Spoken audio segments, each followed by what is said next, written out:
Dear viewers, পার্লামেন্টে একটি মারাত্মক গুরুত্বপূর্ণ এবং ever demanding bill right to disconnect bill পেশ হলো। এই বিলটি সমস্ত চাকুরিজীবীদের জন্য মারাত্মকভাবে প্রয়োজনীয় একটি বিল। তবে এটি কতটা আইনের মুখ দেখবে, আইন হিসেবে এটা সত্যি পৌঁছাবে কি না শেষ পর্যন্ত, সেটি দেখার এবং সেটি নিয়ে আজকে আলোচনা করব। এই বিলটি কি এবং এটি কি প্রকারের বিল এবং আইন হতে এটার অসুবিধা কোথায় বা সুবিধাই বা কোথায় বা হবে কি না, সেটি নিয়ে আজকের এই আলোচনা। প্রথমেই বলি, এই বিলটি পেশ করেছেন মহারাষ্ট্রের পুনে লোকসভার এমপি সুপ্রিয়া সুলে মহাশয়া। তিনি কিন্তু যে এটি প্রথম বিলটি পেশ করলেন তা কিন্তু নয়, এর আগেও 2018 সালে ঠিক এই বিলটি পেশ করা হয়েছিল, রাইট টু ডিসকানেক্ট। এই রাইট টু ডিসকানেক্ট বিল হচ্ছে কিন্তু পেশ করেছেন ন্যাশনালিস্ট কংগ্রেস পার্টির এমপি। এটি কিন্তু সরকার পক্ষের নয়। আসলে যে কোনো বিল সাধারণত সরকার পক্ষই কিন্তু উপস্থাপিত করে পার্লামেন্টে, এটাই কিন্তু নিয়ম। কিন্তু কিছু বিল এরকম পেশ করা যায় যেটা প্রাইভেট মেম্বার বিল হিসাবে, সেগুলোকে বলা হয় প্রাইভেট মেম্বার্স বিল।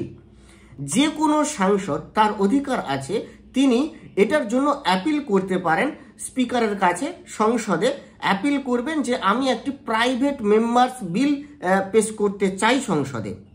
তো এটি যদি গ্র্যান্টেড হয় তাহলে সেটি পেশ হবে।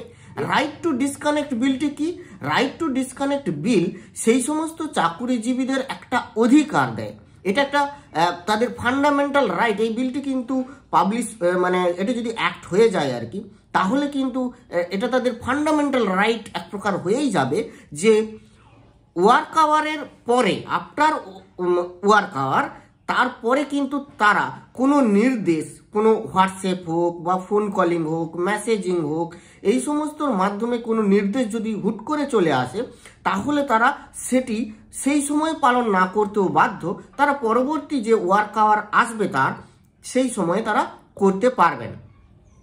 অর্থাৎ একটা প্রফেশনাল আওয়ার, একজন ব্যক্তির যেমন একটা প্রফেশনাল আওয়ার থাকা উচিত, তেমন তার একটা পার্সোনাল লাইফের পার্সোনাল আওয়ারও থাকা উচিত।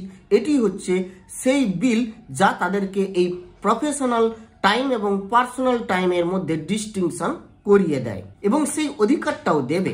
আমরা এখন যারা সার্ভিস করছেন দেখবেন তাদের কাছে বিভিন্ন ধরনের নোটিশ আসে, থ্রু হোয়াটসঅ্যাপ, মেলস, যখন তখন বিকেল 5টার পরে 8টার পরে একটা মেল বা একটা হোয়াটসঅ্যাপ মেসেজ চলে এলো। বিশেষত এখন তো হোয়াটসঅ্যাপ মেসেজে মেলিং করা বা হোয়াটসঅ্যাপ মেসেজে নির্দেশ দেওয়াটা একটা বিশেষ প্রচলন হয়েছে, যে কোনো সময় দেওয়া হচ্ছে এবং আজকে দেওয়া হচ্ছে, কালকেই সেই কাজটাকে করে শেষ করে ফেলতে হবে, এরকম একটা ডিউ টাইম দেওয়া হচ্ছে, যার মধ্যে কোনো সময়ের বেশি সময় কিন্তু দেওয়া হচ্ছে না কাজটাকে সম্পাদন করার জন্য।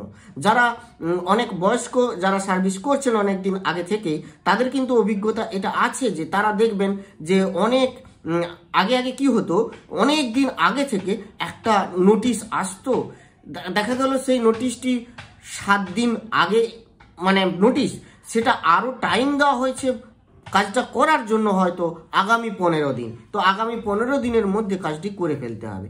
এখন কিন্তু যে কোনো কাজ বেশিরভাগই কি আসছে, either through WhatsApp or through mail, অথবা অনেক সময় ফোনেও সেটাকে নির্দেশ দেওয়া হচ্ছে, ডিসকাশন করা হচ্ছে এবং কাজটাকে তুলে ফেলতে বলা হচ্ছে খুব কম সময়ের মধ্যে।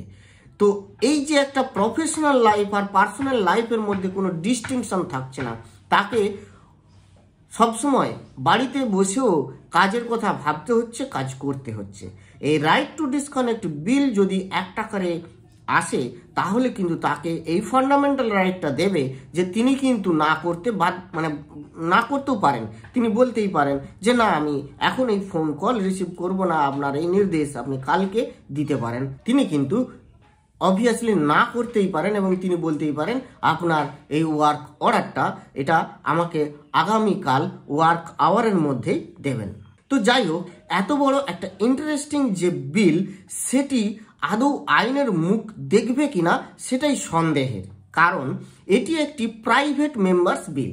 আর প্রাইভেট মেম্বার্স বিলগুলি আসলে যে কোনো এমপি এটা তুলতে পারেন, পেশ করতে পারেন। সুপ্রিয়া সুলে মহাশয়া কিন্তু কেবলমাত্র এই 2025-এই নয়, 2018 সালেও এই রাইট টু ডিসকানেক্ট বিলটি পেশ করেছিলেন। শুধু আবার 2018 নয়, 2018-র পরে 2019-এও তিনি কিন্তু এটি পেশ করেছিলেন, এই রাইট টু ডিসকানেক্ট বিল।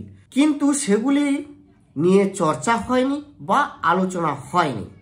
এবং সব থেকে তাজ্জব ব্যাপার, আপনারা শুনে অবাক হবেন যে 1970 সালের পর কোনো প্রাইভেট মেম্বার্স বিলই কিন্তু আইনের মুখ দেখেনি।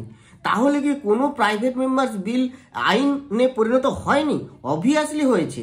এরকম মোট 14টি প্রাইভেট মেম্বার্স বিল আইনে পরিণত হয়েছে, তা কিন্তু সবই 1970 সালের আগে।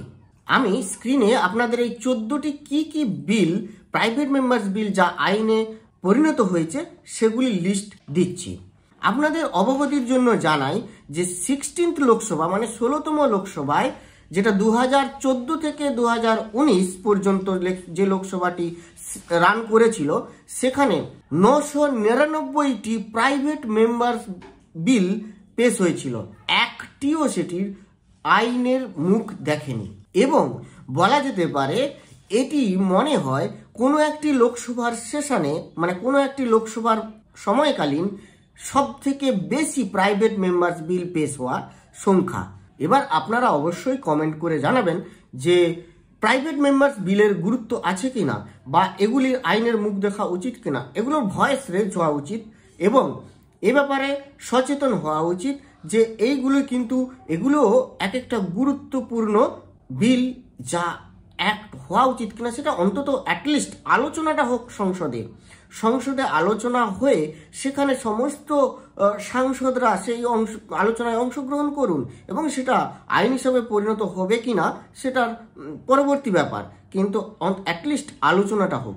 কিন্তু যাই হোক, মানে এর অনেক কিছু কারণ থাকে, মানে শুধুই যে প্রাইভেট মেম্বার্স বিল আলোচনা হয়নি তার এক পক্ষের দোষটা দিয়ে দিলেও হয় না, অনেক কিছু কারণ। মানে সেশনে তো সবসময় যে টাইম পাওয়া যায় এমনটা নয়, আরও অন্যান্য অনেক কিন্তু বিল, অন্যান্য অনেক আলোচনা চলতে থাকে। আবার বেশিরভাগ সময়ে তো সেশনকে চলতেই দেওয়া হয় না। অনেক সময় বিরোধী পক্ষ কি করে না, তারা ওয়াকআউট করেন, তারা চেল্লামেল্লি করেন, হল্লাহল্লি করেন, ফলে কি হয়, সেশন চলে না। অনেক সময় বহু সেশন বন্ধ থাকে, ফলে টাইম পাওয়া যায় না। টাইম একটা ফ্যাক্টর। একটা সুস্থ সুন্দর আলোচনার মধ্যে অংশ নিতে গেলে একটা সময় সাপেক্ষ ব্যাপার। সেখানে কিন্তু সমস্ত দলকেই একটা সুযোগ, মানে সমস্ত দল কিন্তু সহযোগিতা করবে, সহযোগিতা করা উচিত সমস্ত দলের, এটাই কিন্তু দরকার। তো যাই হোক, আজ এই পর্যন্ত। ভালো থাকবেন, সুস্থ থাকবেন, ধন্যবাদ।